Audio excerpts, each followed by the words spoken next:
Microscope है, इसको compound microscope बोलते हैं। इसकी सहायता से हम कोई भी माइक्रो ऑर्गेनिज्म या कोई छोटी छोटी चीज़ें जो हमें नेक्ड आई से नहीं दिखाई देती हैं उसको हम 100 गुना, 450 गुना, 1000 गुना बड़ा कर देख सकते हैं। आइए अब हम इस कंपाउंड माइक्रोस्कोप के पार्ट्स के बारे में बेसिक जानकारी प्राप्त करते हैं, बताते हैं। इसमें ये सबसे पहले ऊपर से लेते हैं इसको। इसमें ये आई पीस होता है। आई पीस इसलिए कहते हैं क्योंकि इसको हम आई की सहायता से कोई ऑब्जेक्ट देखते हैं। ये 10 गुना भी 10x का और 15x का होता है। तो इसको यहाँ पर आई पीस यहाँ पर लगाते हैं। ये इसकी बॉडी है और बॉडी के बाद ये जो है ऑब्जेक्टिव लेंस होते हैं। ऑब्जेक्टिव लेंस जो है नोज पीस में कनेक्ट रहते हैं। ये ऑब्जेक्टिव लेंस 10x का और 40x का, और इसमें एक स्पेस और खाली है, इसमें हम 100x का लगा सकते हैं। मींस अगर हम 10x का ये आई पीस और 10x का ऑब्जेक्टिव लेंस लगाते हैं तो कोई भी चीज़ हमें 100 गुना बड़ी करके मैग्नीफाई होकर दिखाई देती है। और हम 10x का ये और 40x का ये लगाएंगे तो वही चीज़ हमें 400 गुना बड़ी होकर दिखाई देगी। अब ऑब्जेक्टिव लेंस जिससे कनेक्ट है ये नोज़ पीस है।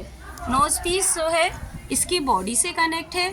बॉडी में यहाँ ये फोकस नॉब है जिससे हम लाइट को फोकस करते हैं, और ये एडजस्टमेंट नॉब है। जब कोई ऑब्जेक्ट सेट हो जाता है तो उसको और क्लियरिफाई करने के लिए हम इस एडजस्टमेंट नॉब का इस्तेमाल करते हैं।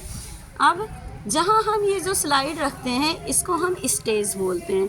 इस पर यहाँ हम कोई स्लाइड इस तरह से रखकर उसको सेट करते हैं, और जब हमारी स्लाइड सेट हो जाती है तो हम इसको इन पिन्स द्वारा स्टेबल कर देते हैं जिससे वो हिले ना।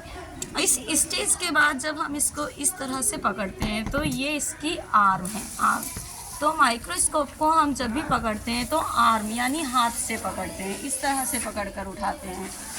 अब जब हम इसको और इधर नीचे आते हैं तो यहाँ पर ये मिरर होता है। ये प्लेन मिरर या कॉनकेव मिरर हो सकता है, क्योंकि ये किस चीज़ का स्रोत है? ये लाइट का स्रोत है। ये सनलाइट को फोकस करके यहाँ पर कंडेंस करके, लाइट को कंडेंस करके इसके थ्रू यहाँ पर ये इस लाइट को हम ज़्यादा और कम कर सकते हैं। फोकस लाइट को यहाँ पर ये एक शेड होगा जिसकी सहायता से लाइट कम और ज़्यादा हो सकती है। इस तरह से हम इसको कम और ज़्यादा कर सकते हैं।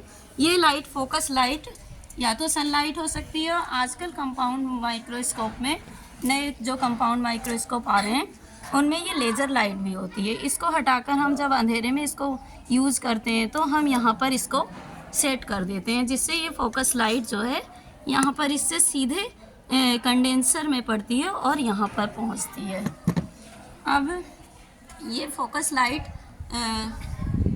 फोकस होकर कंडेंस होकर यहाँ स्लाइड पर पड़ती है, और स्लाइड से फिर ये ऑब्जेक्टिव लेंस पर आती है, और ऑब्जेक्टिव लेंस से होते हुए यहाँ से हमें आई पीस के द्वारा हम किसी भी ऑब्जेक्ट को देखते हैं।